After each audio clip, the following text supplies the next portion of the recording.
அதிகாரத்துல பரிசுத்தாவினுடைய ஞானஸ்தானம் அப்போஸ்தலருக்கு எப்படி கிடைத்தது என்றும், பரிசுத்தாவின் வரமாகிய ஆசீர்வாதம் கீழ்ப்படிந்த விசுவாசிகளுக்கு எப்படி கிடைத்தது என்றும் மிக தெளிவாக நம்ம படிக்கிறோம். பாருங்கள், 2ஆம் அதிகாரம் 41ஆம் வசனம். அவனுடைய வார்த்தையை சந்தோஷமா ஏற்றுக்கொண்டவர்கள் ஞானஸ்தானம் பெற்றார்கள்.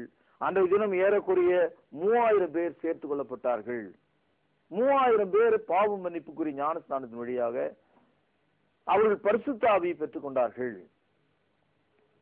பரிசுத்த ஆவியான வரமாக அவர்களுக்கு அருளப்பட்டார். கவனிச்சீங்களா நண்பர்களே? இது ஒரு கடைசி காலம்.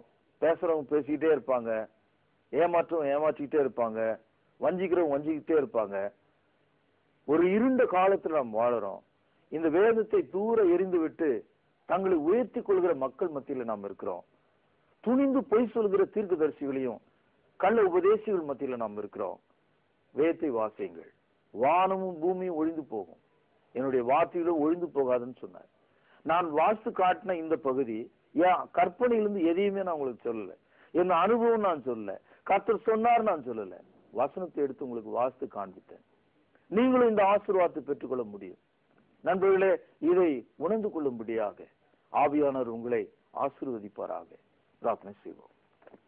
பரலோகத்துல வாசமா இருக்கிற அன்பான தகப்பனே, இதோ நாங்கள் கேட்ட இந்த சத்தியத்தை அறிந்து வாழ எங்களுக்கு உதவி செய்தரலும். எங்கள் பாவ குற்றங்களை எங்களுக்கு மன்னியும். ஆண்டவர் இயேசுவின் நாமத்துல ஜெபம் கேளும் ஜீவனுள்ள எங்கள் நல்ல பிதாவே. ஆமென்.